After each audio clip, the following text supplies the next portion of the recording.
I should keep it that way. It should be Chef Derp. Let's see, waiting room. Anybody in the waiting room? 3. Who? Oh, there's actually 7 people. More rename chef. All right. Before I let people into this joint. Ready? I'm ready. Because you're in this picture. I'm ready. Okay. Admit all. There you go.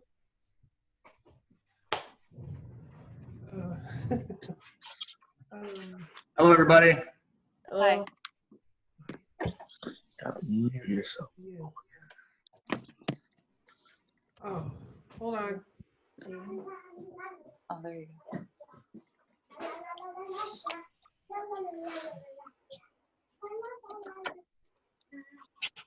Let me see here.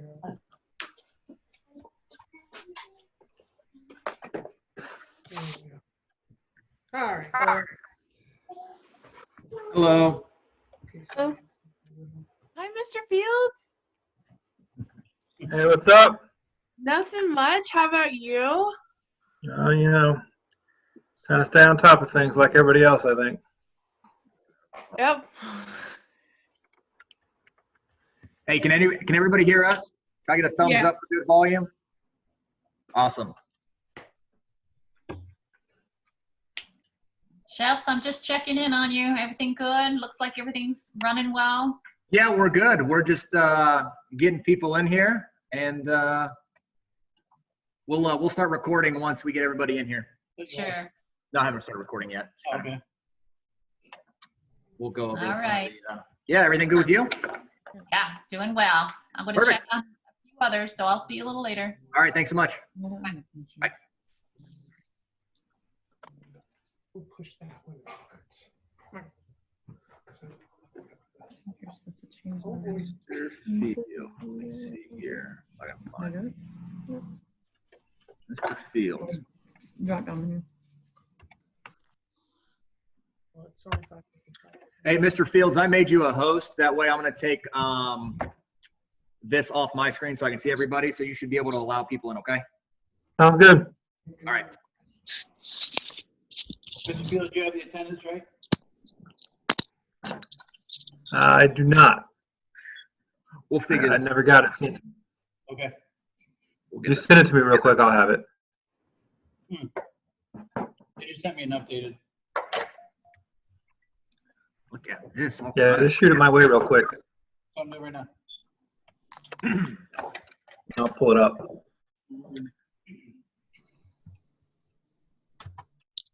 If we could, those of you that are on here right now, if you could go to your name and rename yourself to the student name, all you have to do is go click more and then do a rename. We're going to take attendance, and that way we can just kind of see everybody. I see one guy, we got 2022 class. If we could just rename you, everybody, that would be awesome. Is he sending me that, by the way, Chef? I sent it to you, yeah. Oh, Yeah, gotcha. All right, I got it.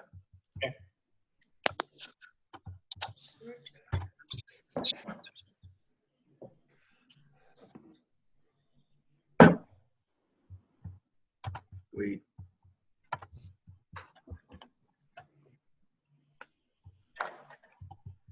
All right, so I'll get that rolling here in just a second. Oh, I didn't get the information to, oops, Who, Jordan? no, Abby.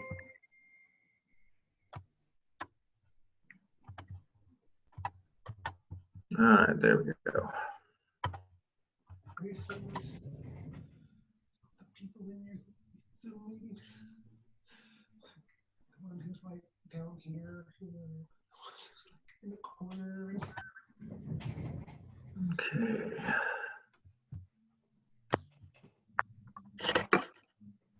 Did you meet any of these guys? Well, yeah. I did. Any of those two that don't. Did you meet them Do you remember them?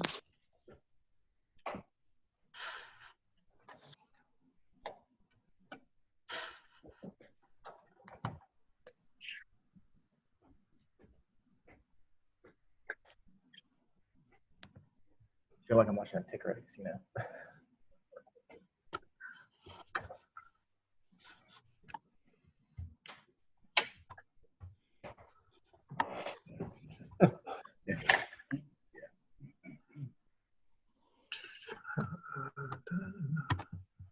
How updated did you say this was, Chef?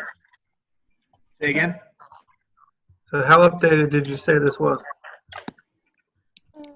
Well, you know how things are. Yes. I've got, looks like 3 people in the waiting room right now that I don't see on the list. It might be like their parent's name or a sibling's name, just depending, like if they're using a school Fair computer point. logged into a different Google account. Yeah, you're right. Okay. All right, we'll just get them in, and then let me just get them in and then have them change their name if they need to. Yeah, we'll just get them in, and they'll soon realize whether they are or are not in the right place. Well, I'm just more talking about for attendance purposes. Hedrick. Hey, my thing is showing as Evie Taylor. I'm actually Evelyn Taylor. Is that okay? Who is it? I'm sorry. What was the name? My name is Evelyn Taylor. Allora, se suppone che stia qui, me vengono a Okay, My name on here is showing as Evie Taylor. gotcha. We'll get it. Okay. Yeah, we're all right. Look at me, trying to like look up Abby McKnight on the list, right? I think we're okay for now. What is the this?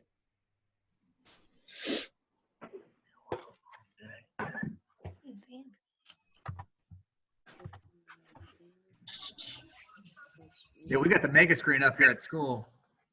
We got You got it on the big screen?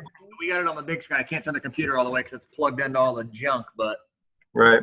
when I keep looking sideways, it's because I'm looking at. Oh, you're fine. There you go. That's what we're looking at. Chef Icorn, your phone is going every which direction. Yeah, it's pretty normal for him. Yeah, I know. I just got. You can. I know. Why are you texting me? All right, Mr. Fields, we're going to go ahead and get started just for the sake of everybody's time. If people keep coming in, just go ahead and drop them in. Yes, sir. And that's it. All right. All right. So if everybody could mute your microphones, awesome. It seems like most of you already are. We'll kind of just get started with what we have. I'm a little bit of screen share, some introductions with us. We've also got some current juniors that are going to be seniors. We've got one on here right now for a little bit of current student perspective. And then we also have a senior who's on here who's getting ready to graduate to kind of give you a bigger picture of kind of what the program has done for her over the course of 2 years. So without any further ado, we're just going to go ahead and get started. Before I switch it over, I'll just kind of introduce ourselves. My name is Chef Bornstein. I'm one of the instructors here. It's a 2 instructor program. This is my 5th year, and I've been I graduated from the program back in 2008. So good perspective to understand what you are getting ready to go through being a graduate of the program. Prior to working here, I worked at Fairfield Village Golf Club for a couple years. Did 2 PGA Tour golf tournaments. And I worked for Cameron Mitchell Restaurants for just short of 5 years. Lived out of a suitcase, traveled around. They actually paid me to open up some restaurants, which was really fun when I was 19 years old. After that, had the opportunity to open up my own business. I was the executive chef and vice president of operations for a restaurant in Pickerington. We ran that for 3 years, and then I've been here ever since. So that's me. This is Chef Icorn. Hi, I'm Chef Icorn. I'm finishing up my 13th year here at Eastland. My first year here was when Chef Bornstein was a senior. Prior to that, I grew up on Lake Erie, so real fond of seafood and the lakes. From there, I started working in restaurants there. Gosh, when I was about your age, and I've been doing it ever since. I went to Kent State. I did American Culinary Federation apprenticeship there while working on my general studies centered around nutrition, food management, and minored in business. Went from Kent State to the Akron City Club. I was the executive chef there, which was a private high-volume country club and catering facility in downtown Akron. I was there for 7 years. I was executive chef at the Carousel Dinner Theater in Akron, which was the largest dinner theater in the country. We served between 800 and 900 guests every show, every evening, and we did it in 2 hours, and we did it a la carte. So real big experiences in nutrition, food management, catering, event planning. Those are my biggest backgrounds. I taught in downtown Cleveland for about 5 years, and I taught in Canton for a couple years, all prior to coming here. All total, this fall will be my 24th year teaching altogether. That makes him old. It does make me old. He did the math. That makes him old. That's right. All right. So we're going to keep going on. I got to figure out how to screen share from this big giant thing. Here we go. Screen share. Yep, this one. Go. Slideshow. Present. Can I get a thumbs up if you can see that? Thank you, Heather. I can only see you and Mr. Fields in my screen, so thanks so much. So we're just going to kind of quickly go through this, make it somewhat of a formal meeting, typically what we would have done if we were having the meeting here. Just some easy things to go through. We're not going to try to, throw the entire syllabus at you tonight. We've got plenty of time for that. So, hey, that's done. Look at us on schedule. So this was a video, so we're going to skip that. You know what? We're good. Something we made in the past. Just a little bit about the program. So this is more for the parents. Parents want to hear this kind of stuff as well as the students.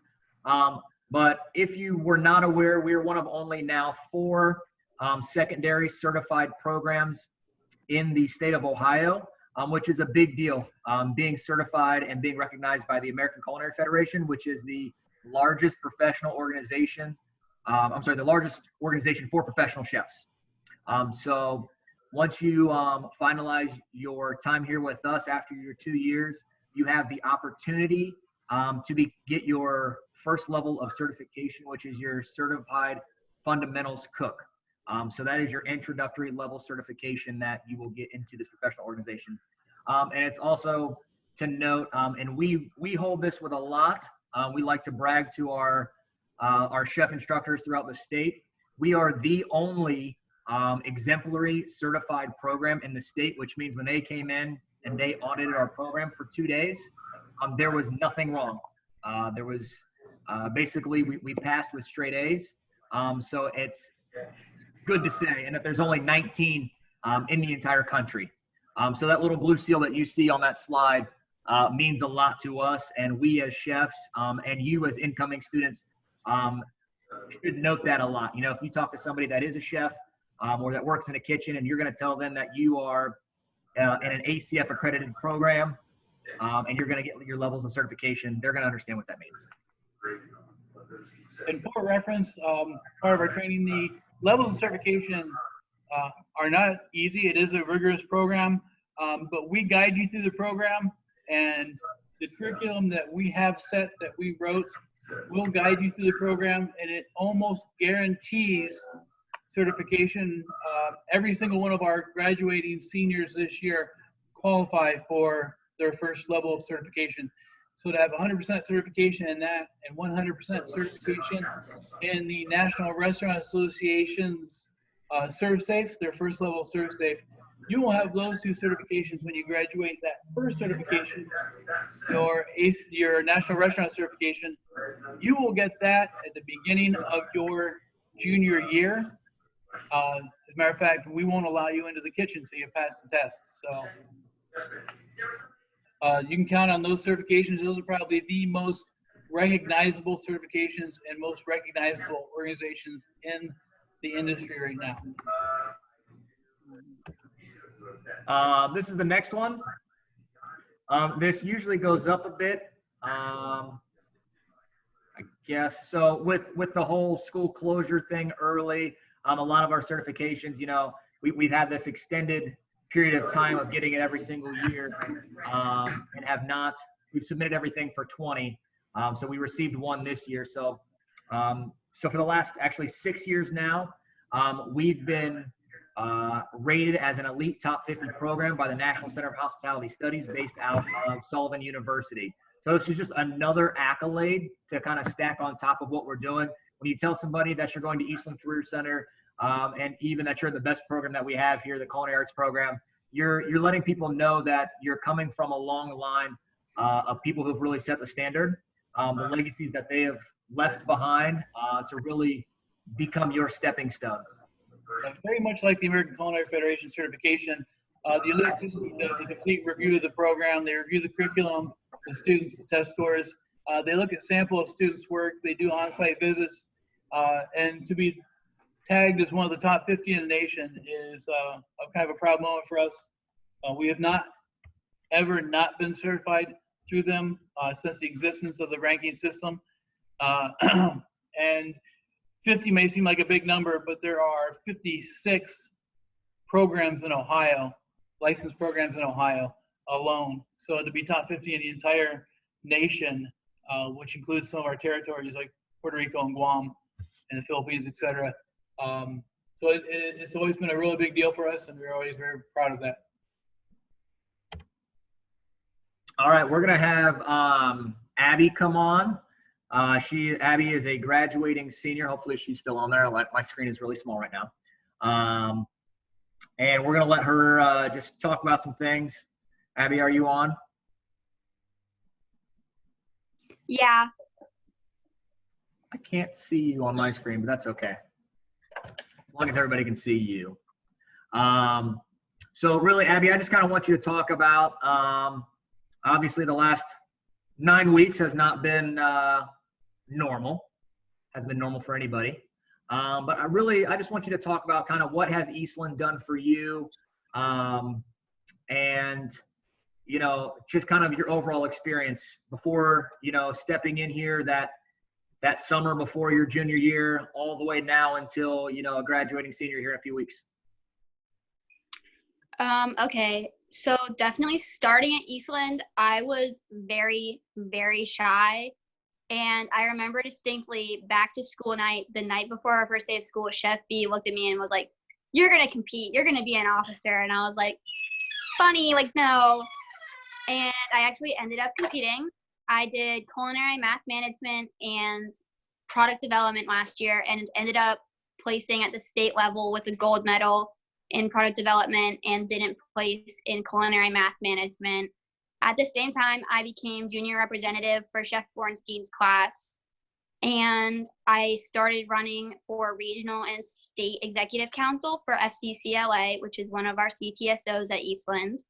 So I actually got elected April of last year as an FCCLA state officer, vice president of service engagement. And for the last year, I've had the opportunity to travel and serve as state officer. We actually got the opportunity to go to California last year to attend National Leadership Conference. We have 3 regional officers serving from Eastland. And I've definitely grown a lot. I'm getting ready now. I'm going to be attending the Culinary Institute of America this fall. Fingers crossed I get to move in.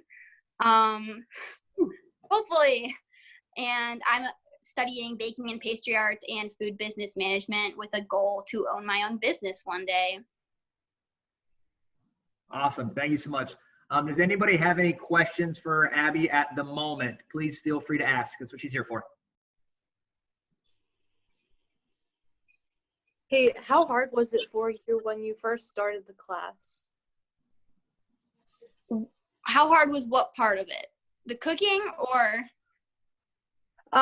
Yeah, just overall in general.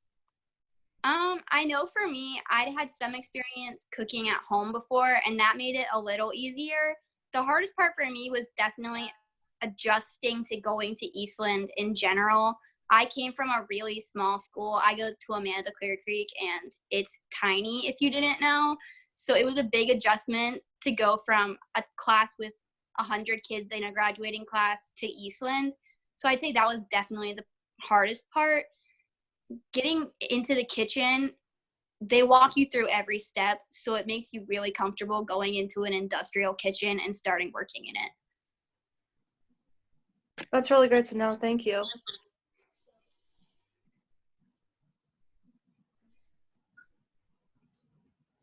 Anybody else?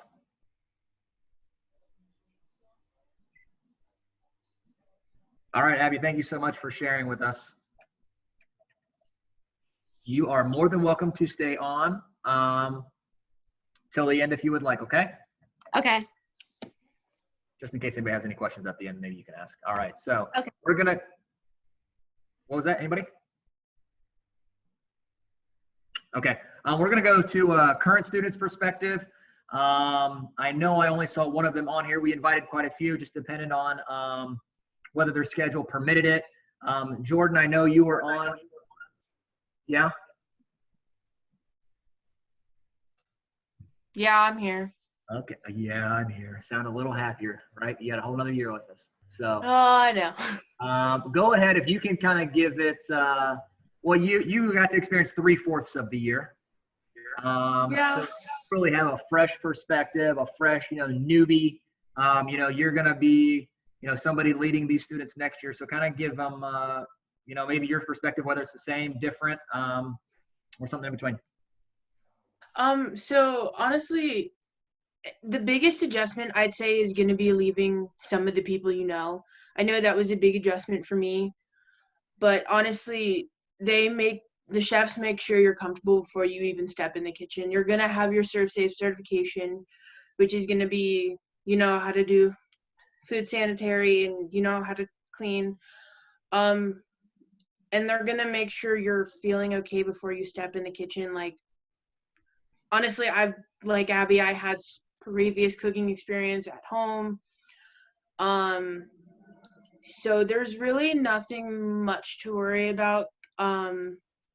Because your academic classes, it's just going to be a normal transition, just going from like freshman to sophomore year. The program itself is going to be as fun as you make it. You're only going to get the opportunities you work for.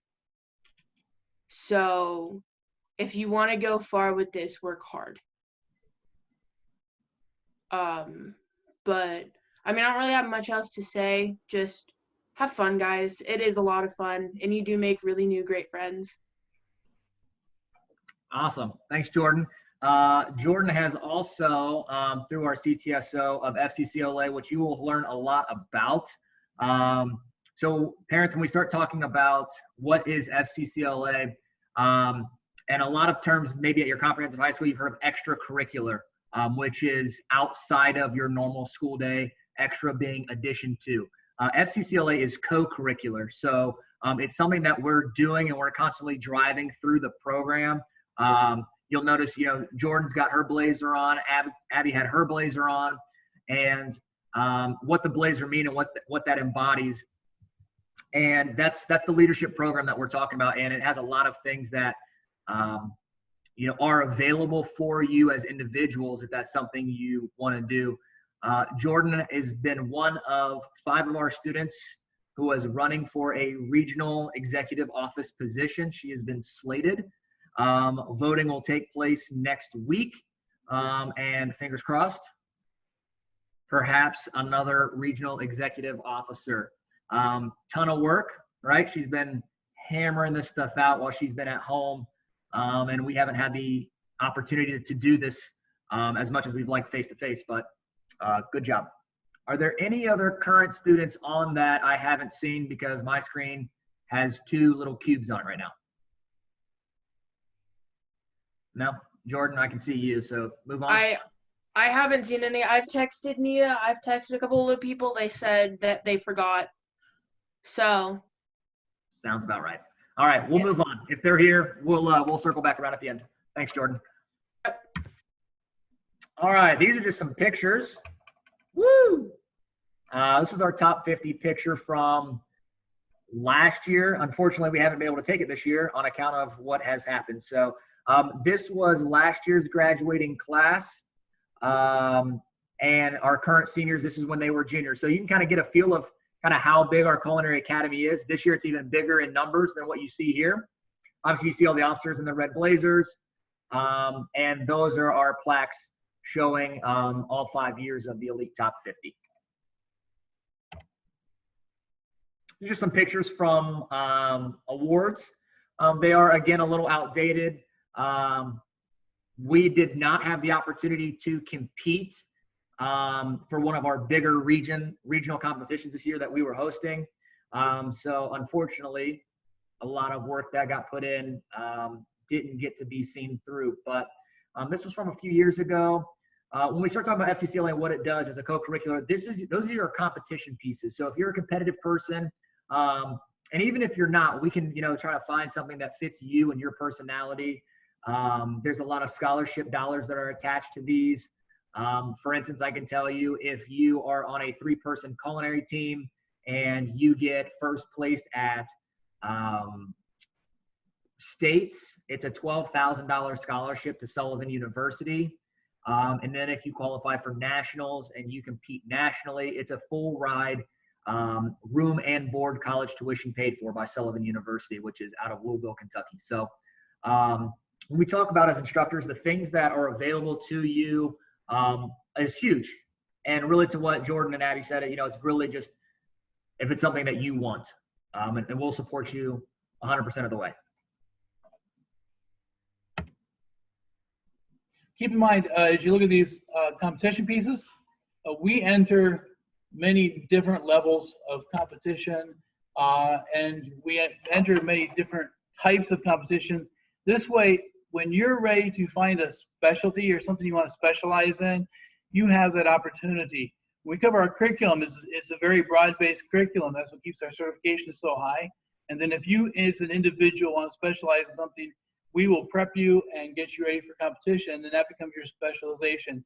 For example, we had a student last year who is now at Ohio State, and she's very much into health and nutrition, and she entered the nutrition category 2 years in a row, last year taking 4th in the nation. 2013, we had 2 students who were very much interested in catering and catering management. One of them went to Johnson & Wales University, and she is now the senior catering director at a large hotel in Atlanta, Georgia. They came in 2nd place in event planning management, event planning catering management. So when we talk about culinary, we talk about the industry as a whole and not necessarily just cooking. So it's not what you would say is a cooking class, okay, but it is the entire industry as a whole. And that includes nutrition and restaurant management and food science, which you'll take your senior year. There's a lot of exciting things that we do. So when we get in the kitchen and you might feel nervous or you might just enjoy the food, awesome. That doesn't mean that that's where you're going to spend the next 60 years of your life, and that's okay. And we have lots and lots of pathways for you. So when you approach it, make sure you approach it with a very much an open mind. We do a lot with food because that is just kind of the nature of what we do. But that doesn't mean that you do. I did. That doesn't mean that that's all that we do. And so I just want you to keep that in mind when we take a look at some of these competition pieces and we take a look at moving forward. So if you enjoy food and you enjoy being around food, but you think your passion might be somewhere else like management or entrepreneurship or something of that nature, by all means, still move forward because we have places for everybody. Absolutely. Here's another picture. This is from Fall Leadership Camp a couple years ago. Yes, Abby, don't kill me. They're not updated. Sorry. I've got to put some stuff together.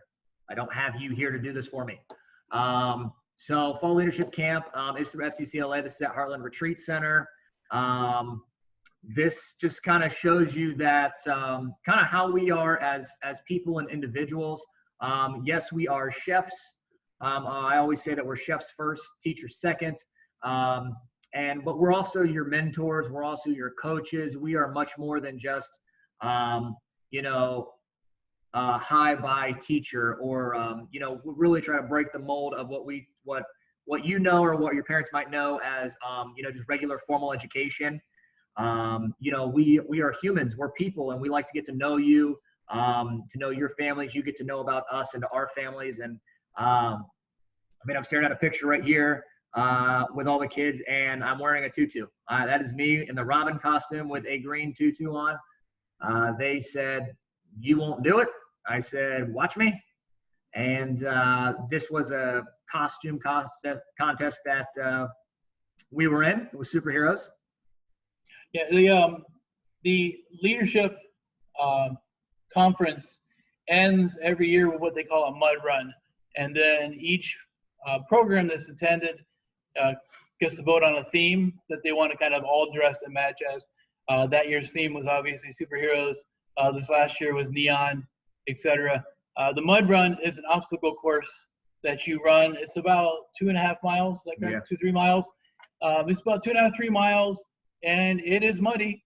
It's wetted down, and so every time you climb a rope or go into a tunnel, etc., you're going through the mud. Sometimes the mud is 2 and 3 feet deep. It's exhausting, but the idea of the mud run is that it is impossible to complete on your own. So you kind of forces the group to work as a team, and that's exactly what we do. We do it as a team. So I'm 51. I ran the mud run, and so if I can do it, you can do it. I am not. I wish I would have put some after pictures on here. There's a really awesome one with some grumpy guy with a water hose just spraying everybody down with a water hose, just caked in mud. So, whoops.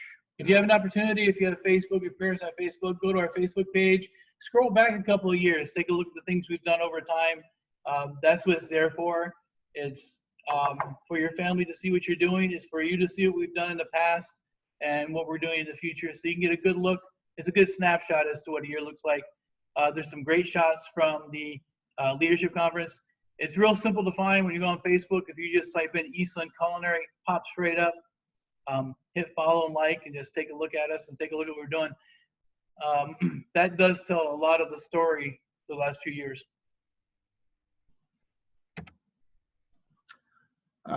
This goes back to Nationals in 2018. It was to Atlanta, Georgia.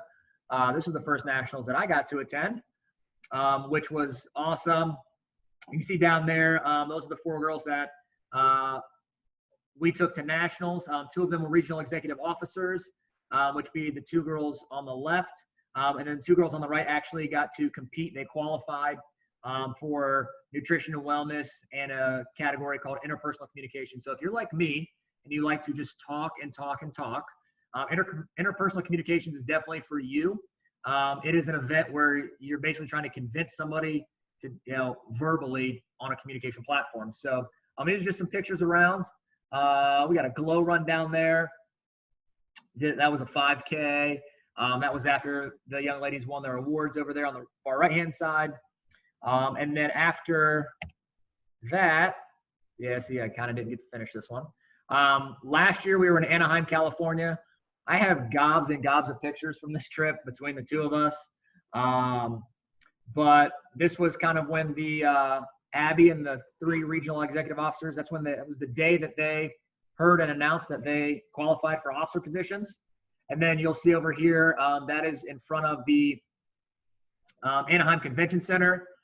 That was all of us right after one of the closing sessions. So it just goes to show you, I think, and that's the biggest picture that we want to paint to you, is how personable we are.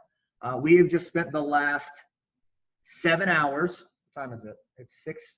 Yeah, more than that. 8 hours. We spent 8 hours today driving around the entire city, delivering yard signs and gifts to every single one of our seniors.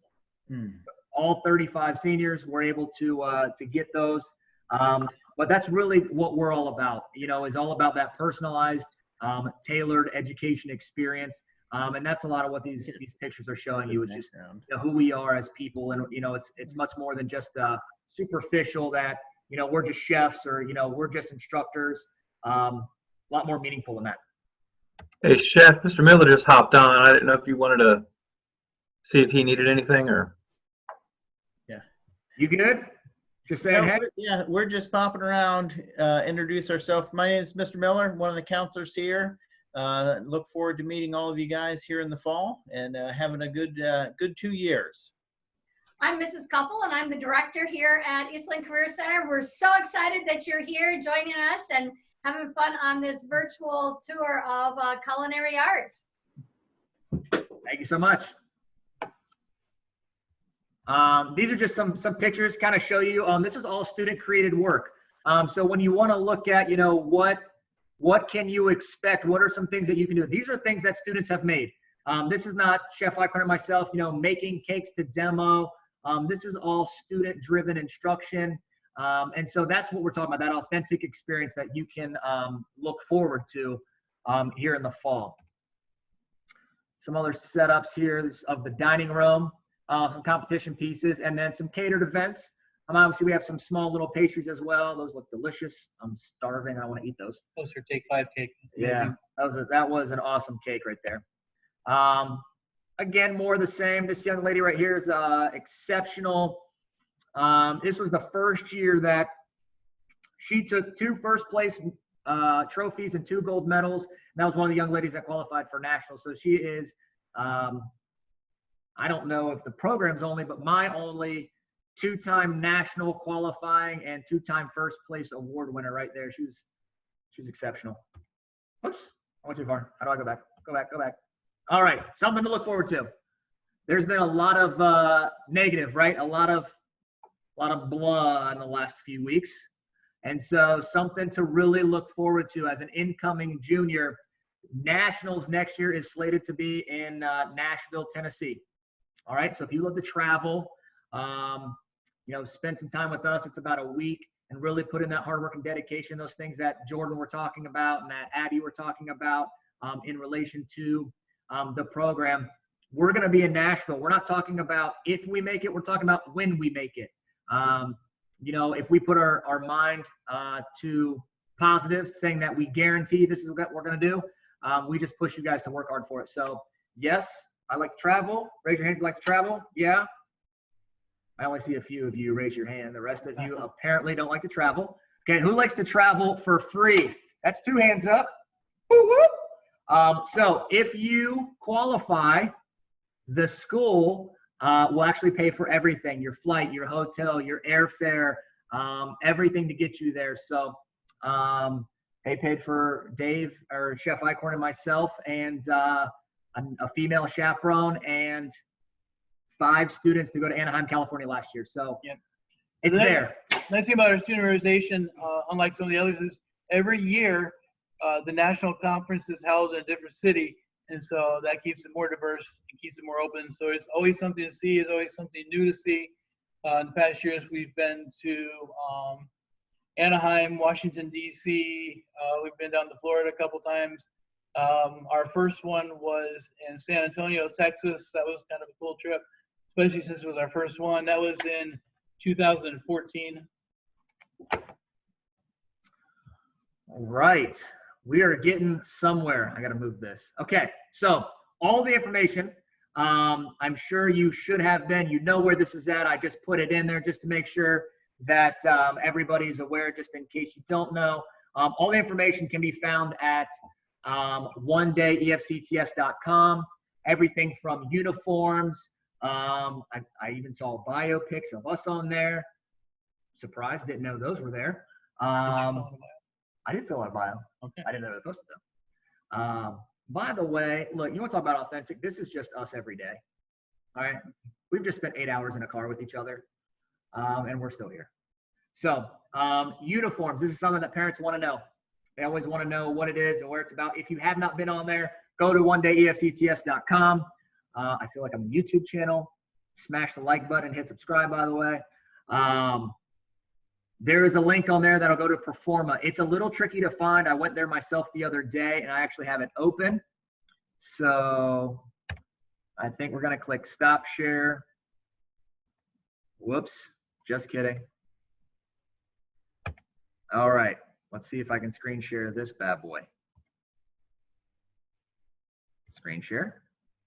This one. Yay. Okay, so this is the website. This is the landing page right now. If you were to just go on there, obviously, most of you probably went there to log on this evening. But if you go over here to uniforms, look at that. There's a link for uniforms. Click that and you're gonna scroll down. All right, so you actually have to click this one. Can everybody see this? The actual uniform store is this big giant one that says EFCTS uniform store. It doesn't actually show that it is a button, you know, like it's not boxed out. So it took me a minute to find that. If you click on the uniform store, it's gonna take you to a company called Proforma. And Proforma is who you'll actually pay. Look at that, they got a nice little banner, 97 days left to order. All right, so you'll scroll down and you will click Culinary Arts. Okay, has anybody received a package from them yet? I know that they were supposed to mail like tape measures to people. Did anybody get, okay, cool, Evie, you're in my frame, I see you, Kylie. So yes, I will let you know that they seem to run a little large. Okay, we've got some smaller framed females that are ordering like, hey, I'm gonna order a medium and they're swimming in it. Okay, so please make sure you look at the size chart and understand your sizing specifically, because then you order that medium, it gets embroidered, everything's on there. Mom, dad, whomever just paid, you know, $40 for a chef coat, and you're displeased because of the way it fits. So that's one of the biggest things. But you notice here, the requirement, it says minimum requirement, 1 coat, 1 hat of choice, an apron, an Oxford shirt, which is a white button-up for those of you who don't know what an Oxford is, and then 1 pant. We have to put the minimum requirement, but minimum and recommended are 2 different things, okay? Obviously, we're cognizant of your money. We're not gonna tell you how to spend your money. 1 chef coat is gonna be very hard to get through a week when you're in full production. Imagine, I mean, as parents, you guys are the ones doing the laundry every single day. We've had some students in the past where the parents are like, listen, I'm not washing chef coats every single day, we'll buy 5. It's completely up to you and your family what you want to do and how many you want to purchase and how that plays out. Just know of your own, you know, household situation, how that'll work out. So we have the chef coat. It says choice of hat. So here's the cute little floppy hat. And by the way, it's not cute. You'll never make a chef uniform look cute. Okay, just keep that in mind, ladies. If you have long hair, this is your friend right here. You got to stuff all your hair up into that hat. It doesn't look like that, honestly. Here's the beanie, or what we call the skull cap. A lot of the guys like to wear this with shorter hair. If you're a female with shorter hair and you're able to kind of pull it back, there is a small hole opening in the back that you can kind of get a small little ponytail through, but everything should be up in that cap. Okay, we don't wear that and then have, you know, a 10, 12-inch ponytail hanging down. Not gonna work out. Apron, there's your Oxford shirt. That is while you are running the restaurant.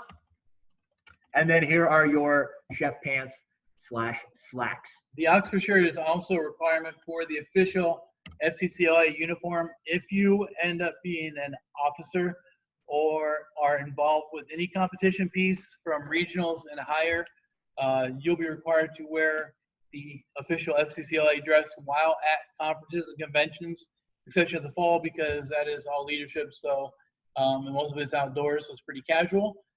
But that is why we have the server uniform B, the black pants and white shirt, because it ties directly in with your competitive uniform. If you are competing in a food event, be it cakes, pastries, hot food competition, or cold food display, etc., you'll wear your chef uniform while you compete, but the remaining portion of the conference, you'll wear your white shirt, tie, and official red sport coat. Correct. And then the shoes. Okay, so we're gonna circle back around to this because there's always questions with the students and what shoes. Okay, new this year is the polo. You can thank current juniors on student advisory for this, because when you're outside of lab, okay, you're required to still be in a uniform. We are a uniform school. You don't get to just wear whatever you want, whenever you want. You're required to be in uniform. So say, for instance, it's a non-lab day. Mondays are typically not in the lab, okay? You can wear your polo, okay? That way you're not wearing a chef coat. So it isn't really sanitary, if you actually think about it, to wear a chef coat from the time you leave your house, 7:30-ish, and you wear that all the way until this end of the school day at 2:19.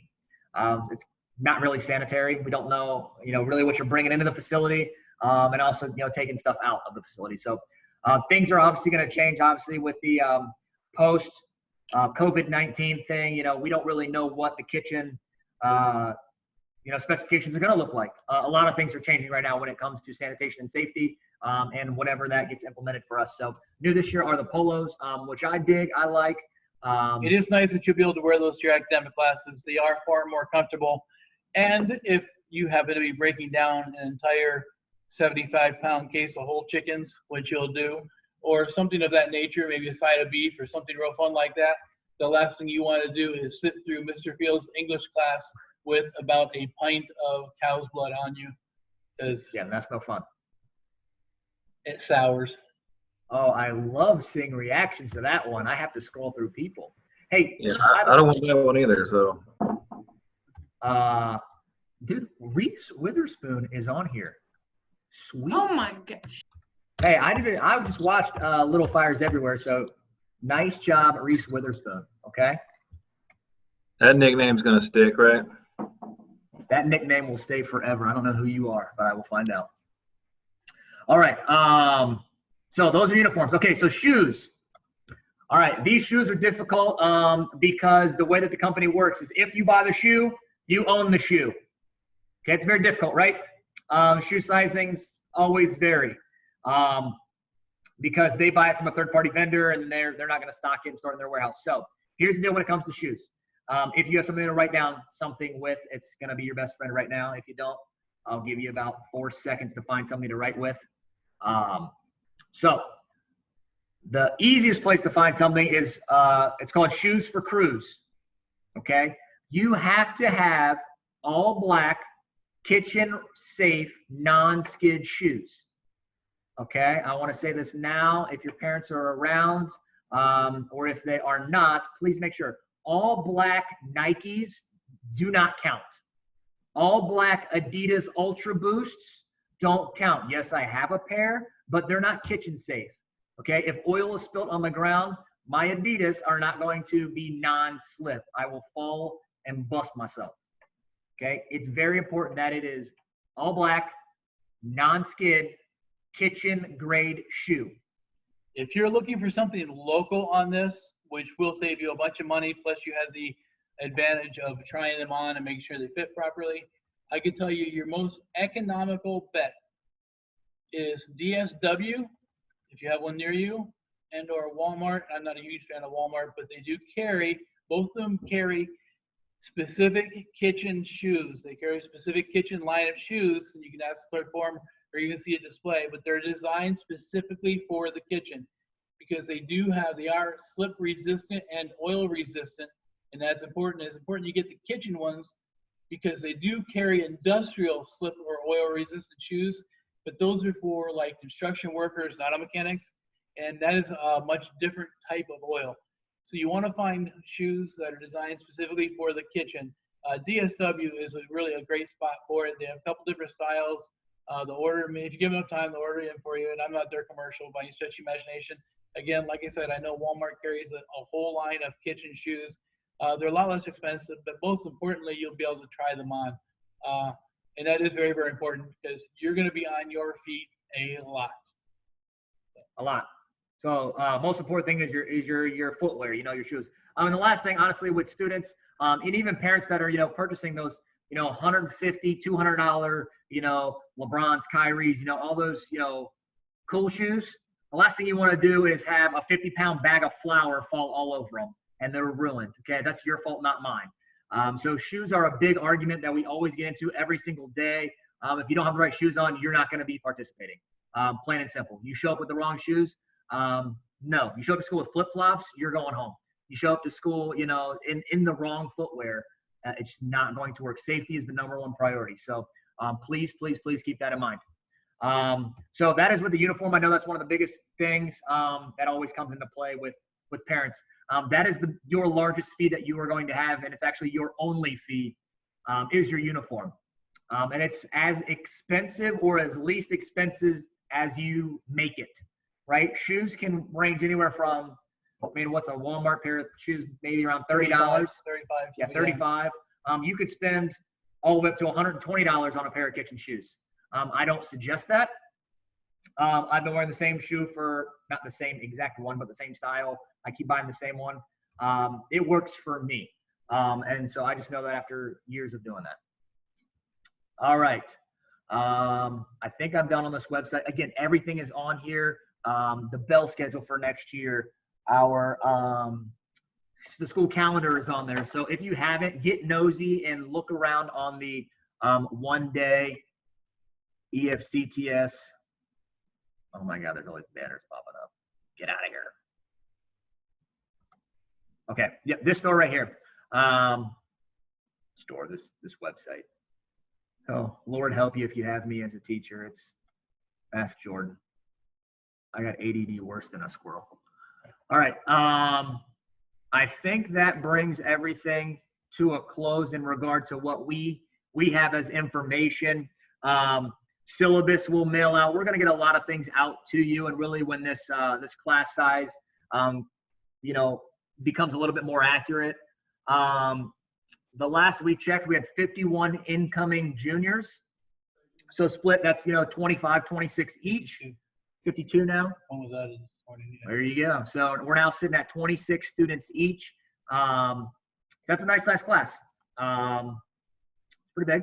So just, the longer, we get into summertime, the more things that we're going to kind of put out there, gather all your email addresses, and just please make sure you're checking that for some correspondence for us. So what we have planned next, and then we'll do a Q&A session. The reason we're doing this at the school is we're actually going to do a live tour of our lab space. So for your parents who haven't seen really what you're getting ready to walk into, this is what you would have been able to see tonight, if we were still here. So that's exactly what we're getting ready to do. Chef Eichhorn's got his cell phone fired up, and he's going to do a walkthrough tour of the kitchen. It's about 80% accurate to what you're seeing. A lot of things we have to, close down, shut down, and there's some clutter in some areas. But he's actually going to walk through. Please keep in mind, we have done a shutdown for the quarantine as well. So it will look nice and put away for the most part. It will never look like that again. Yeah. So, No. Hey, Chef, I have a question. Sure. Do we have to get those polos, or can we just do our jackets like we did last year?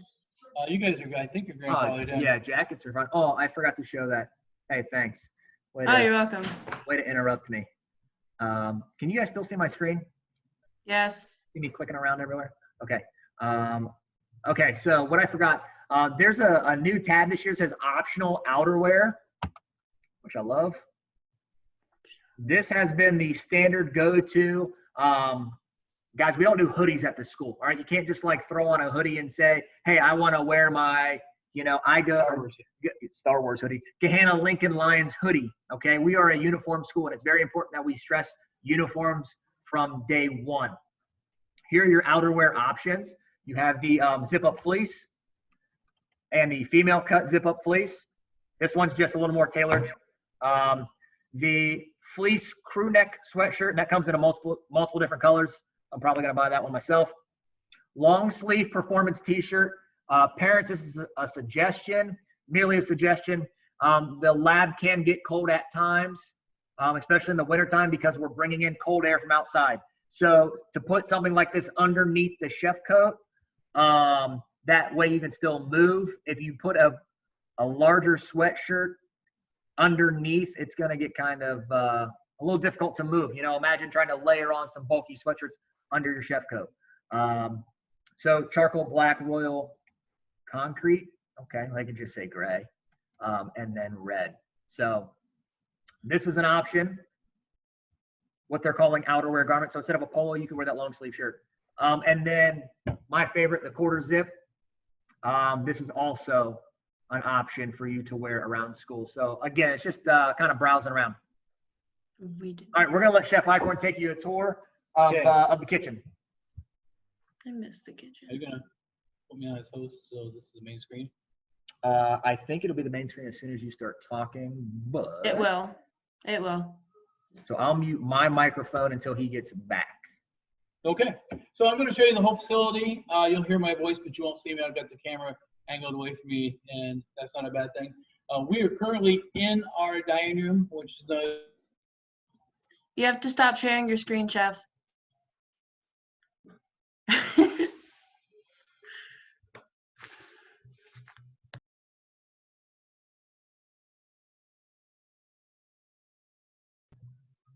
You're muted now. No one can hear you.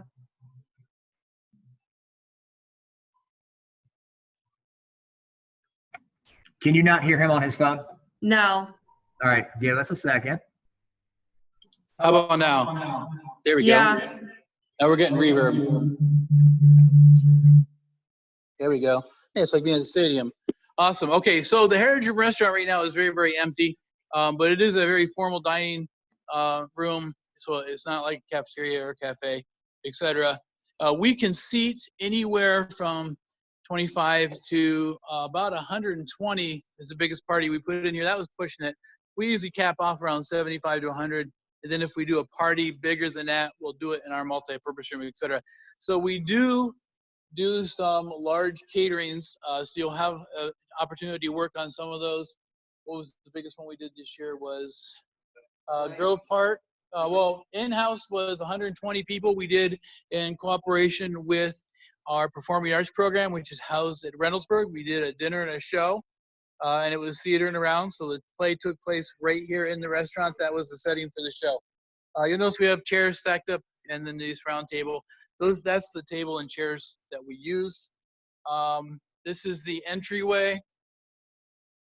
Okay, some of our awards. Those are our state and national awards up top there. The restaurant itself does have its own parking and its own separate entrance. When we are open, follow the parents, moms and dads, follow the Facebook, our Facebook page. We will post the menu and the days that we're going to be open, the week that we're open, and of course your student will have that information as well. When we are open to the public, we are open to everybody. We're open to staff, a limited number of students, and then more specifically the outside public. This here is part of our Wall of Fame. This is some of our awards. This is our American Culinary Federation certification, our top 50 awards, a couple of our individual awards, a couple of Chef Morrison's, a few of mine. I was 2013. I was named the Culinary Instructor of the Year from the National Restaurant Association. So that's for the entire nation. As we walk through the dining room, Mr. Fields can tell you that regardless of how many certifications and letters I have after my name, what is the absolute best part of my past, Mr. Fields? You were in Star Wars Episode 3. That's right. I All was in right. Star Wars Episode 3 for 15 seconds. That's right. Hey, I still have my costume, so I'm cool. All right, this right here is our service area. When you're serving in a restaurant, when you need to get condiments and side dishes, etc., just like a restaurant. We remodeled this kitchen 6 years ago, and we spent $2.5 million on the remodel. I got a chance to work with the architects, so we got a lot of things designed exactly like we wanted them. So of the space that we have back here, 1/3 of the space is designed exactly like you would have it in the industry. So if you watch cooking shows, professional cooking shows, or if you take a tour of a cruise ship or a hotel or a country club, you're going to see a setup just like this, and it will vary in size based on the size of the establishment. This is very much a very moderate size establishment, but this 1/3 space here, you'll notice we have what's called a front line and a back line. Front line is for a la carte food preparation. You'll notice it's all industrial equipment. There's no home equipment here, so everything you work on is the same stuff that we work on while we're in the industry. My brother came to visit. He lives and manages a restaurant in New York City. and they cover about $9 million worth of just food sales, not including his wine bar, per year. And he laughed when he saw how quote unquote big our kitchen was, because New York City space is everything. So then this is our back line, where a lot of prep or pre-production goes, or things like our Blue Plate Special. We make a homemade pizza every week, things of that nature come back here. And then this, as I turn, is the other 2/3 of our space. This 2/3 of our space here is designed specifically for education, with education in mind. So while a portion of the class could very easily be running the restaurant, another portion of the class or the different class can be working on very specific skill sets on industrial pieces of equipment. That's one of the things that makes us unique versus other programs in the state of Ohio. I've toured a bunch of programs in Ohio and other states, and the two things that we found when we met with the architects were, we saw a lot of kitchens that were set up as industrial kitchens that they also tried to teach out of, and that part didn't work so well. And then we saw lots of really good education-based kitchens that were designed for teaching. And then they also tried to give a real-world experience out of that, and it didn't work so well. So when we took a look at the floor plan and the space, and we knocked out a couple of walls, we took over a hallway that used to be against that wall there, and we worked in the best of both worlds. So you have both an industrial kitchen right here, so that will mirror what it's like to work in a regular restaurant.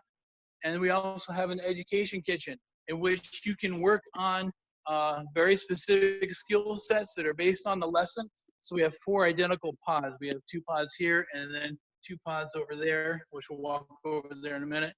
And so we can break you into 4 teams, and the lesson that week might be just the 5 classic French mother sauces. And you'll spend the week making those 5 sauces. Well, we have other things that go with it to make it a little more fun for you also, but it's very, very important to Chef Bornsey and I that you have that classic foothold first. So those classic techniques first. To make the space work, we intertwined our bake shop, our bakery experience in with the education kitchen, because bakery work is far more methodical. So they don't necessarily get in the way of the practical kitchen the same way that the rush of running the restaurant or getting ready for catering for 100 people can get in the way of regular production. So down this row here, we have our bakery ovens. There are 4 convection ovens, and then our double stack deck oven. Some people refer to this as a pizza oven. I bought it because I like it for baking when things need to come out nice and even, because it's nice, low and slow. It's very much a very classic oven. It's great to work off of. There's no real bells and whistles there, but that is a $57,000 piece of equipment right there alone. We spent over $1 million in just equipment, which was a fun order to put together in one afternoon. Just about all the equipment was brand new with the kitchen, with a handful of pieces of exceptions. We have a handful. We have a couple of griddles and grills and such that were still in really good shape. And by not buying new pieces of those, it allowed us to purchase 3 of these medium-sized mixers. So we have those to work off of. And then, of course, we have our row of KitchenAid mixers for you to work off of. And then a dough sheeter. You'll get specific training on all these pieces of equipment. So nobody's just going to get delved or thrown into them, especially the dough sheeter. The dough sheeter can and will rip off fingers. I've got some really cool pictures of that, by the way, from my days as a paramedic. One of the really cool pieces that we did not get rid of, we kept this floor mixer, which we finally referred to as Big Bertha. Okay, this is the only piece of equipment we have that is not gray, white, or silver. This was one of the original mixers with the kitchen. When the school was built in 1968, the kitchen opened in 1971. I saw the receipt for this. They bought it in 1971. When the architect said, "Do you want another floor mixer?" I said, "No." This is still a gear-driven piece of equipment. The new ones are belt-driven. This gear piece will outlive me. So the reason it is no longer silver is because it was kind of beat up and tarnished. So while the construction team was here, we had them take it by forklift over to our auto body guys, our auto body class was really gracious enough to refurbish it, paint it, and They even put Eastland and Ghost Flames down the side. So if anybody has a parent that's really into hot rods, that was a really cool effect that they did for us. Every station has what is called a speed rack cooler, and that's this cooler right here. And then every station is on, so you'll have all of your prep in your cooler in your area, and they'll be assigned based on what we're doing that week. And then this row here is for large quantity production. The two steam jacketed kettles we use for homemade stocks and sausage. And then this area right here, which is now covered with locker clean out, is our meat fabrication area. This is where you'll break down larger pieces of meat, size of beef, cases of chicken, things of that nature. Okay, anybody have any questions? A small portion of the kitchen is shared with the cafeteria. Most of that is storage. We have our own dry storage room, but we do share the cold space. This is the cafeteria line. You won't really spend any time on here. We have a walk-in cooler and freezer, and no, I'm not getting back there. I was kind of hoping to get in there and show you the ice pieces, but it's still pretty full from where we stored mass. We did mass storage for the shutdown for the COVID, unfortunately. But we do have, how many are left in there, Chef? 4, 5, 300-pound blocks of ice. So every year we do an ice carving festival. Every year, every 2 years, depending on funding. And then we bring in a certified master carver, and then we break the students into teams of 2, and they get to carve their own 300-pound block of ice. That's kind of a fun day. Those pictures you can definitely find on Facebook. This is a dish room right here. Yes, you will be assigned dish room rotation.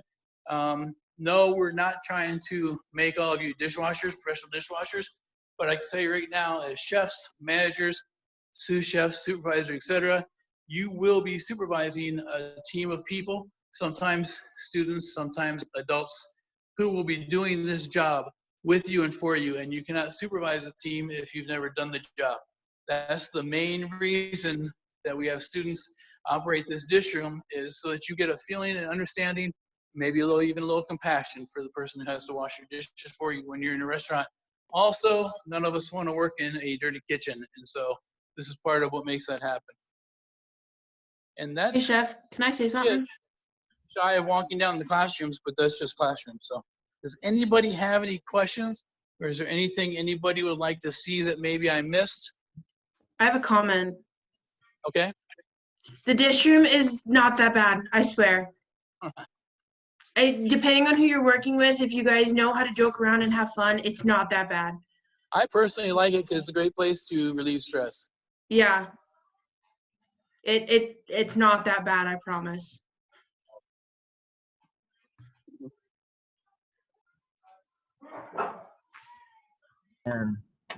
All right. So we are there. We're already at the 7 o'clock mark. I think it's a good time for whether it's parents, students, any sort of questions you have, whether they're directed at us, current students, departing students, perhaps Mr. Fields. I mean, literally anything and everything. If you have a question, please feel free. Now is the time. I have a question. Yeah. But, I was asking, how long are we in the lab for the days that we do have the lab? so you'll start as an incoming junior. You will start with us first thing in the morning. So please make sure you're waking up and actually waking up before you get here. Because when you see me at 8:05 and I'm already in your face, you're like, I'm still asleep. Well, we don't care about that. Yeah, and my personality is, a lot of people think I've already had too much coffee. That might be the case, but so 8:05 is when class starts, and you'll go from 8:05 to 10:56, so 4 periods. Okay. There's 9 periods in the school day schedule. A typical incoming junior schedule is going to be 4 periods of lab plus a lunch, 3 academic classes, and a study hall. If you don't have a study hall, you have 4 academic classes. So there's your 9 periods. And somebody emailed me with a question, and I apologize for not getting back sooner. But the question was posed as to how many credits is the program worth? The program is worth a total of 3 high school credits, they're elective credits, plus your additional food science credit. The culinary program is broken down into 4 semester courses. So you'll have an introduction to hospitality, techniques of food production 1, baking and pastry arts, and restaurant management. And that is your 4 semesters throughout 2 years. They all combine to 3 credits with State of Ohio's Career Tech rule. So to get the 3 credits, you have to complete the course. So if you go halfway through and you drop, then that credit and a half you do not receive. You get nothing. So you do have to complete the course in order to get all the credits. So what he's saying is if you come your junior year and you realize, hey, this isn't for me, your transcripts will not show that you received a credit and a half from culinary at Eastland Career Center. It's an all or nothing deal. And that's the way the Ohio Department of Education has set that up. That's the end of my question. Thanks, Tom. I highly recommend completing the course anyway. If you sign up for culinary and it turns out to not be what you thought it was, and that is perfectly normal and it's perfectly okay. And it's also very, very common because this is a very difficult industry and it is a very specific personality type that really enjoys what we do, long hours, serving people, but the rewards far outweigh any of the hassles we have. At least we find that. If you find that that wasn't the case for you, I would highly recommend you finish the program anyway, because we will still develop some very useful skill sets that you'll use no matter what.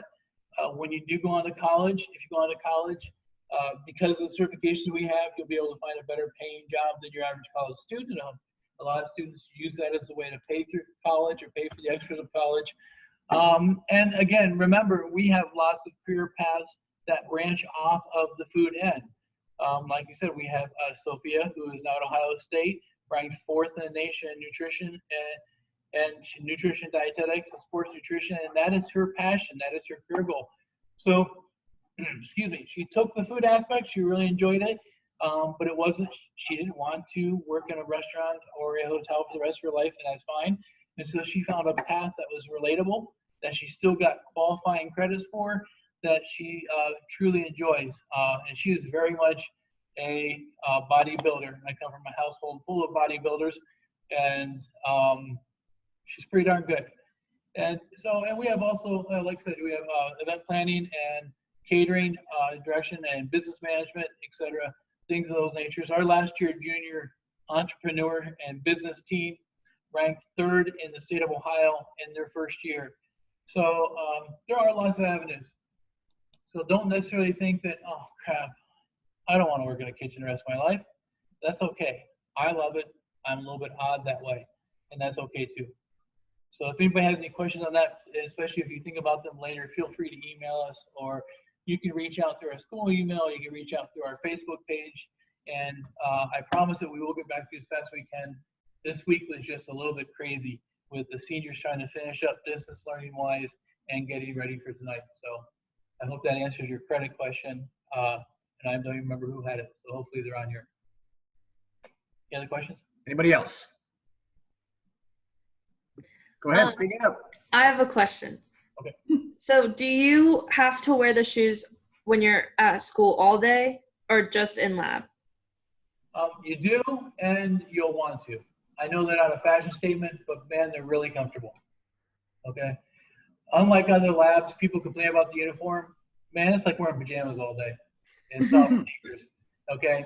So I suppose you could change your shoes, but they look awful uncomfortable when you do, and you're not, you know. Some people, I mean, in the past, I'll always start with that way. In the past, some students have decided to wear one shoe to school and then change. Okay, so if it's like the winter time and you want to wear your Uggs in because there's snow outside, yeah, by all means, but you have to store that somewhere, right? Like in the winter time, like I don't wear my kitchen shoes home because of what I've been trampling around inside of this facility, right? I mean, at the end of the day, think about what's on the floor. It is kind of gross. Do you hear me? So I take my shoes off. Sometimes I just leave them in the office, and I have a pair of shoes that I'll wear to school or to home. I've always been that way. That's just the way I've always been as a chef. I don't, you know, if I take my kitchen shoes home, they stay in my garage. You know, I don't want to walk around my house with imagine somebody's butchering a whole chicken. and you just have, you know, a case of chicken blood on the floor that you've been walking around all day. Now it's dry. Now you're just walking that through your living room. It's kind of gross. So I think it's on a case-by-case basis, really what you're comfortable with. If it's snowing and you have a clog on, yeah, you probably might want to wear a different shoe. If you got to stand on a bus stop, your feet are going to be freezing. Just know that you're responsible for Yeah, you storing. gotta- You got to store these things yourselves. We don't want to be tripping over them by the back door either. Especially gentlemen, if you happen to have large shoes. We've had some pretty good sized snowshoes coming through here. Anybody else? Thanks. Is that Lana? Is that how you say that? All right, cool. Any parents have any questions? I have a question. Yes. So you mentioned that the seniors did distance learning, and I'm sure that pretty much informed you for next fall because we don't know what's happened. So how did that work? Did they cook at home and show you some things? Yeah, fortunately right now, especially with the seniors, they're on the restaurant management portion, a lot of their curriculum, their coursework. And so business and restaurant management and nutrition, those are courses that are very doable distance learning. And that is currently what they're working on. The juniors, they have a big project that both juniors and seniors have their own set of projects on that fourth quarter that we do. Now, normally we would do these while we were in the restaurant. And so it does a fair amount of work. So right now they're doing it distance wise, and the juniors are designing their own menu, and then they have to design their own recipes to go with it. They have to have the very basics of a business concept available with their menu, and then they have to have standardized recipes, and they have to cost out some of those recipes. So that's a little of the accounting. The seniors take that one step further, and they are designing their own dream restaurant. But that includes, and it is fun, don't get me wrong, that's part of the reason we make it fourth quarter. But they're designing their own restaurant, but that includes building codes, so understanding the health and building codes and some of the boring stuff that goes with it. But they will develop an entire business plan that they will have complete and finished. So if later on they decide to have their own restaurant, and they're looking for the financing and they need to meet with a bank or a loan officer, they have the blueprint of what it means to put a business plan like that together. And those are very easy to do distance learning wise. If it turns out that this fall that we happen to be distance learning, at least during the portion of it, we still don't know where that's going to go. What we'll do is we'll probably flip-flop some of that. It will take some of our business coursework, nutrition coursework, certainly the Serve Safe, because that is done online anyway. And we will start the year off with those as opposed to ending the year with some of those things. So they will still have worthwhile and very meaningful and very curriculum related and curriculum led work. So just because we're doing things distance wise or distance learning doesn't mean we're just making up lessons that don't matter. These still very much follow the culinary arts curriculum that we have written, and it's done for that reason. It's done that way on purpose. So we do have quite a bit of that. And again, that's where the business and the other portions that people don't realize or necessarily think of at first that are part of culinary arts that really are. Because like I said, we're not just a food and cooking class, we are the entire industry, the entire industry package. And that's what we want to expose your students to. So fortunately for us, a lot of that does lend itself well to distance learning, or at least it's very feasible, very doable, and still very meaningful. And that's very, very important to us, that we don't just create work to be busy work. We create work that is part of their curriculum, and it is part of their certification. We're just talking about the American Culinary Federation certification. Your student will, when they leave here, have that very first level. Levels beyond that, they're centered around coursework that they have to take independently, and that's nutrition, human resource management, and health and safety. And those are the types of things that we can do distance learning wise, and those will prepare them for those next levels of certification as well. And then when they hit executive chef level, et cetera, they don't have to have college coursework in those 3 courses, so they'll at least have experience with those. Does that help? Does that answer? Yeah. Good. Yeah, one of the biggest things, kind of really reiterating what he was saying, is there was no like best case scenario. It just happened that where our curriculum was happening to line up at the time that this happened, it was all project-based learning. We had already done, all the nuts and bolts of the hands-on. That just happened to be where we were. There's a couple of things I'm covering with my class that are YouTube videos. I mean, cooking is cooking. If the video is already out there and it already exists, it doesn't make sense for me to recreate the same thing with my face and, editing. And, there's a lot of teachers that we know that are kind of doing some off the wall things. I said, thanks for recording that. Thanks for spending all your time editing. I'm just going to go ahead and take that. Because at the end of the day, the information is the same information. And plus sometimes the kids want to see it from somebody else. That's why they love YouTube. And they can find those resources. So we just guide them into what we're doing. So we don't know for fall, but we will definitely make the best of it. Yeah. Thanks. Thank you. Anybody else? Check question. Oh, I have it. Chat. Did I work with Matt Enright? Who is that? Yes, I did. That was at Fairfield. So yes, when I was 17, I was a junior in this program. He was a line cook at Fairfield. And I believe he is now one of the sous chefs. But we worked very closely with Chef Steven at Fairfield. Our students get the opportunity to work the PGA golf tournament. They get a 1-week contract. First thing they do is an interview with me. I just make sure that, you are going to do what you say you're going to do. And then the student goes to Fairfield. And then you get that 1-week contract. They pay anywhere, I think the average is about $13 an hour. You'll work somewhere between like 60 to 70 hours that week, and you get paid. And then I just come in and check on you. I watch a bunch of golf. I pretend like I'm checking in on you. Hey, how you going? Things are good. And I just keep watching golf, which I haven't been able to enjoy right now. So anybody else? He does care about us, I swear. We care. We do. I hope you can see that. We good on questions? All right, they actually just split up the class, I think a day ago or 2 days ago. This was the last thing I really wanted to hit on before we depart. I know we're running over in time.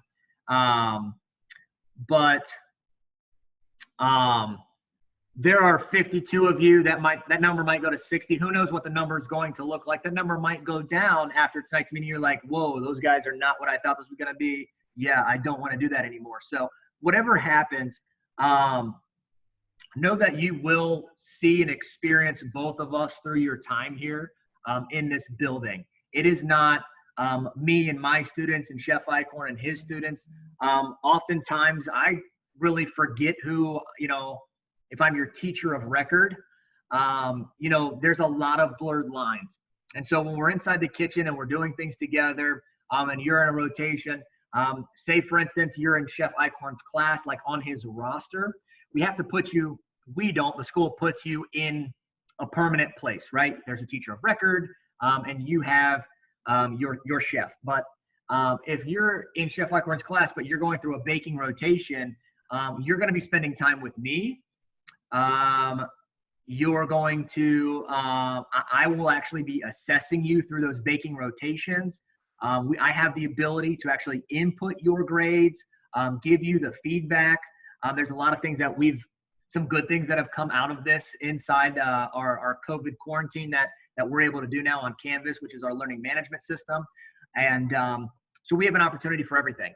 And vice versa. If you're in my class and you're going through, like this past year, Chef Eichhorn ran the line, and you're on grill that week, you're going to be working with Chef Eichhorn. He is going to be the one instructing you. He will be assessing you and getting, putting your grade into the grade book. We're very similar when it comes to grades and how we grade. I mean, we have to be. The best thing is, I can tell you, any program that you pick inside of Eastland Career Center, there is no program that has 2 instructors that are running the program. We are 2 full-time instructors that run everything. I can tell you that from experience throughout the state of Ohio, there's only a handful, that would be those ACF certified programs, in which you would even get a truly certified chef teaching you, and here you have 2. And there's only 2 programs in Ohio that even have that multiple instructor. And for the most part, your teacher of record will be who you have for your classroom work.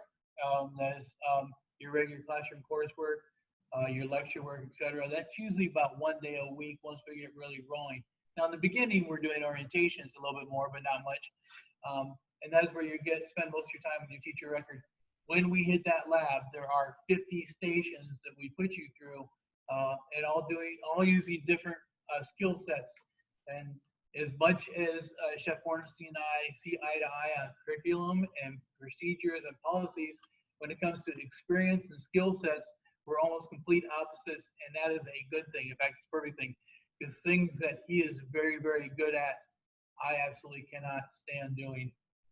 And same thing, things that I'm very good at or experiences that I have, there are things that Chef Bornstein doesn't necessarily have a lot under his belt as experience as far as like high volume preparation, things like that.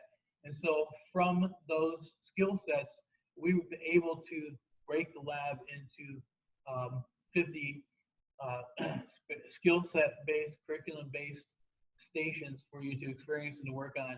And then they're divided between us based on our expertise and our styles of things that we like, both from the industry and just personally. And so we've taken a lot of time. We've taken a couple of years really ironing that out, and we have a really, really strong system, a really good system. And so parents, especially, you can rest assured that when they do hit the lab and we do start having fun and the restaurant is open, they're working specific stations. Those stations were not just so sort of haphazard. It sounds like fun, even though they are, because we do have one station that is literally all domestic and international chocolates, and we do have one station that is dedicated to nothing but ice creams, and those are fun. But those are also very, very set parts of their curriculum and their skill sets that the American Culinary Federation and National Restaurant Association wants your students to have experiences, so we created stations out of those. When you're able to come on campus and you want to tour the kitchen live, you'll even notice that every station has specific student learning objectives and specific grade rubrics posted at every station that line up with the curriculum. And I know this is a very, very boring part, but this is a very critical part as to what makes us such a strong program, both in the state of Ohio and nationally, is because we're able to take that boring concept of what is it the industry wants to see, and we make it reasonable and fun lab experience for your son or daughter to experience. So none of those stations were just grabbed or menu items. When you see menus posted, gee, that looks like a lot of fun. It is, but it all lines up very specifically with very specific skill sets. Nothing's by accident. What he said. Any other questions? I wanted to know, so for our school, we already did scheduling for the next year. So what are they going to do for the last academic classes? Are they just going to schedule it for us? Yeah, they will take a look at, and don't get me wrong, our guidance counselors are phenomenal, and they work with all of your home schools, and so they're very, very familiar with where you're coming from. They'll take a look at your transcripts. They'll take a look at what you've taken, and they'll line it up with both what you need and what is most beneficial for kind of the path that you're on. So you're saying if you're like a CCP, college credit, high-end honor student, which is outstanding, they will pair you up as best they can with courses that we have, and we do have those courses, physics, chemistry, etc. Those are all still offered here. If you're a regular ed student, etc. So they'll partner those up with the courses that we offer that will best pair you with it. That being said, once you get here, they're also very understanding and very fluid. And if you look at your schedule and you go, oh, man, I really wanted to take inorganic and organic chemistry, because who wouldn't, right? If it's offered, then you'll have an opportunity to change that schedule. And then they'll set up a time, and they'll meet with you within those first couple weeks. Everything is very, very fluid, and they understand that. And they can adjust your schedule based on what your needs and wants are. Your needs come first, then come your wants. And I can tell you, they'll never schedule you, or they'll never change your schedule if your only reason is, I don't like them. So, okay. But they will change it if it's a path that you're on, especially for graduation, or a specific college placement, or a specific need that you want to have fulfilled scheduling wise. They can make those adjustments. Does that answer your question? Yeah, thank you.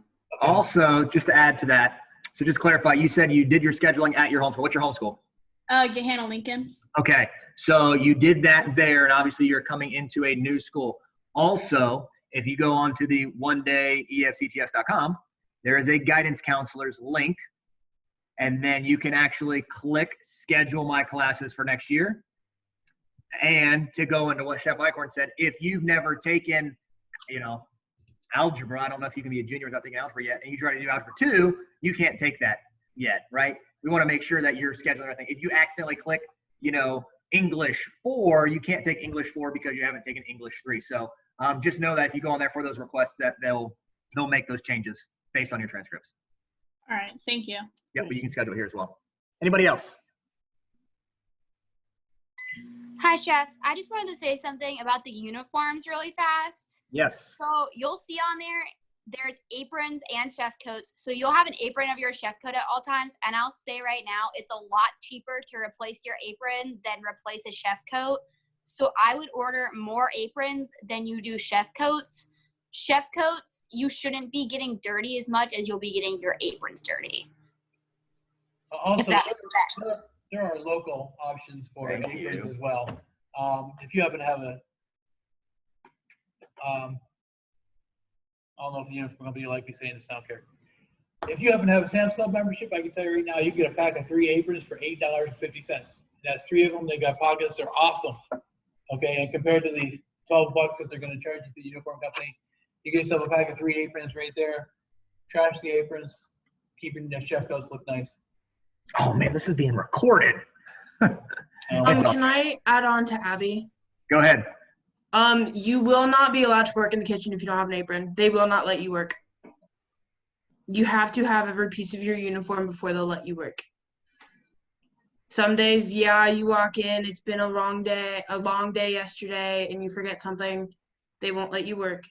They'll let you do something. They'll find something. Yeah, you know what that something is? You might not be in the station that you're assigned, which means you would have to forego maybe making cheesecakes for the day and then get stuck scrubbing pots and pans, because I'll let you do that with no apron. Yeah. Just remember, you forget your uniform, you get to wash dishes. And if you don't think we'll put 15 people in there washing dishes at one time, well, we will. Oh, we got other things that need cleaning. My car always needs washed. Case of toothbrush will make you scrub the grout lines. And one more thing, back to like the set teachers, there are only 2 times you will be separated from the rest of your class. And that is when teachers are in their classroom, like if we have a classroom day and Chef Eichhorn has a lab day, because I'm in Chef Bornstein's class. And the second time will be 21st century, which you'll find out what that is when we go to school. A 21st century is a course that is designed to make you employable and job ready and college ready. And so it's an opportunity once a month. So you only meet 9 times throughout the school year, in which your lab day is spent with a 21st century specialized instructor. And she will show you how to write cover letters and write a good resume and how to job search and how to college search. And some of those will be clear 21st century skills to make you job and college ready. One of the things that you receive here when you graduate is a whole leather-bound portfolios and nice little melters. So at your home school, you get your high school diploma. Here, you get an entire passport portfolio that you can use on job interviews. And it will come fully loaded with the stuff that you built in that class, like your senior narrative, your cover letter, your resume. It'll leave an empty spot for your diploma. There'll be a letter from the state of Ohio. There'll be any certifications that you receive will be in there, and they're expandable. So as your career expands, you can add things to that, and then it will always be this nice leather-bound, professional-looking portfolio for you to take to job interviews. And a lot of that is based on the 21st century course. What else we got? I have a question. Yes. Are we able to like put stuff on our aprons, like patching things or sewing, just to be fun with it? So you're trying to cricket up your apron? Yeah. That was a yes. School appropriate only? Yes. We prefer no nicknames and no slang in case it might not be something that we're familiar with. It always has to be school appropriate. So we typically leave the Chef Icorn, you're stealing his thunder and his cricket machine, and for him to be able to do that kind of stuff and hand those out as like prizes. For the most part, it's called a uniform for a reason, right? Some kids like to, find an apron, or, we've got these funny, catchy things that you find or you get as a gift or something like that. I think there's always a time for that. And that's something that, we're going to talk about, kind of rolling that into, having, fun Fridays or something like that. But you also have to understand, if we're doing an event for, we did an event over at, Groveport Madison High School next door for a state of the schools, it's all about us in the program, and we want to make sure everybody looks professional and presentable at the same time, and not have an apron that says Princess Evie with a crown on it. Not really setting the tone. Jordan may or may not have an apron that says Culinary Gangster with the big old cleaver. And it's, I was just about to bring that up. We have meeting days, once a month, I think. Yeah. So normally at the beginning of ours, we get questioned, and if you get it right, you get something thrown at you. That's correct. I think mine was, what are the colors of FCCLA, and it's the red and white. So I got an apron, a white apron across the top, and it says Culinary Gangster in black, and it's my favorite apron I have. So 90% of the time, that's fine. But if we find ourselves serving the governor, or maybe a senator is coming through, and those things have happened, we prefer that you not wear the ADHD I see a squirrel apron. Ezra has that one. What? Ezra has that apron. So, but most of the time, yes. You're still in high school. We still want you to have fun. We still have a sense of humor. Just to be clear, though. Just to be clear, mine might say something about Star Trek. Wow, what? Star Trek. Star Trek. Not princesses. You're going against Chef Icorn with that one. If it's going to be in the original Klingon, I might be impressed. All right. Anybody else? Yes. What about band? What's your home school?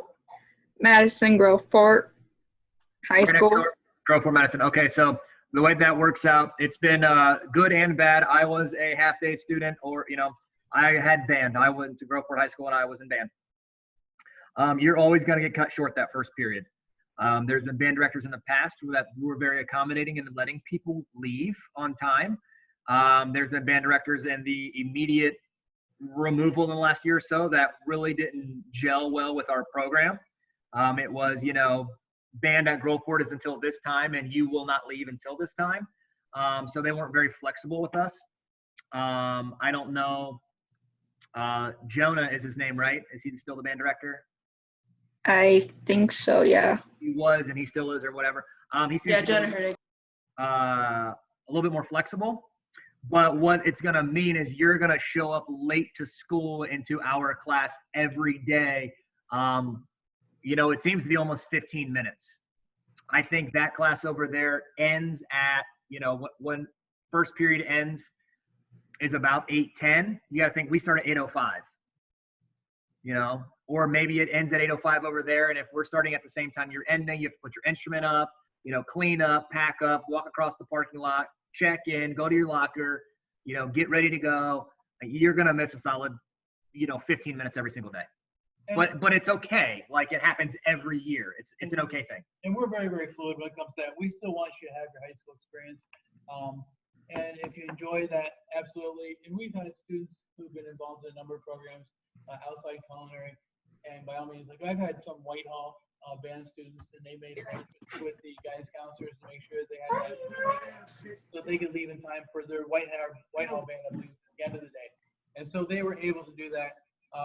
And so if you're doing something at your home school, by all means, the only time it really has ever interfered to a point where it was very, very difficult for us was some home schools in sports. Because if you're involved in the culinary team, or if we're doing after school practices or after school commitments, it's difficult to balance those out. And all we ask from your coaches and your directors is that you work with us at the same level that we're willing to work with them, and we're all reasonable. And when you have your busy season, we'll make sure your schedule is free enough and open enough You are ladies and gentlemen, and you have serving ladies and gentlemen, so we expect you to behave that way. That also means that you're mature.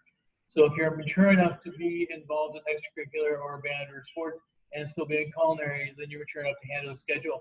Like Chef Bornstein says, yeah, you'll probably arrive 10, 15 minutes late if you're in girl sport band, but you know that going into it, so make arrangements. So if you know you're going to be on a station that has to really get set up early or get moving early, or if we're catering an event and you know your particular menu item is something that requires a lot of pre-prep, then you make those mental arrangements early and you work with us.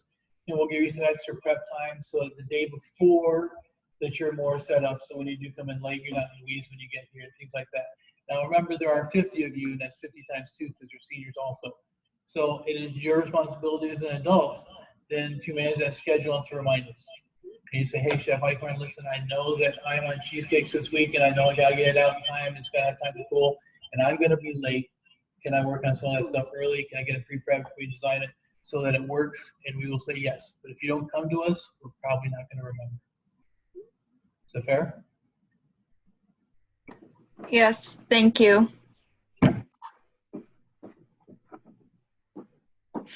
Anybody else? All right, since there's no like pressing questions right now, best way to get a hold of us from now is our emails. Our emails are found either through the school website or on the One Day EFCTS. If you want to write it down right now, if you have something, mine is A. Borenstein. I would spell it for you, but it's in my little cubby right there. Right in front of you. So A. Borenstein at EFCTS.us. And Chef Eichhorn's is D.Eichhorn at EFCTS.us. And if you want to message me through Facebook, you can. Facebook messages will come directly to me. If you have a question for Chef Bornstein, you can still do it through Facebook, and I'll make sure he gets it. Again, we don't know who's in our classes. They just split that a week ago, and for us, it doesn't really matter. Okay. Even if you're assigned now, that doesn't mean. Yeah, nothing's set in concrete. So I do think some things are going to be coming out in the mail. The districts, asked us for some more things to send out. So just look for those things in the mail. I don't know when they're going to come or when they'll be, but welcome. This is the class. Hopefully you've been scrolling through and people watching, because I have. If you don't think I haven't been looking at you, I've been people watching, which is a fun hobby of mine. I had one more question.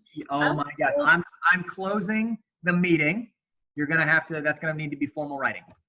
Go ahead. Is she still laughing? I mean, come on now. Sorry, it's my mom. But I was told by a few kids that go there that you guys get to choose who you want in your classes. That's not really a true statement. Honestly, everything's already been switched. Everything's already happened. Again, it's only going to be during lecture time. When you get in the lab, it is such a blend that you're going to feel like you have both of us all the time anyway. And it's going to come down to it usually comes down to personality type between the two of us, and a little bit of what you really enjoy doing. It might fall under my area, or it might fall under Chef Bornstein's area. So, but once you find an area that, hey, this is something I really want to focus on during rotations, that's where you're going to gravitate towards anyway. Of the 5 days a week, a standard school week, 4 of them on average you're spent in the lab anyway. So. There you go. Thank you.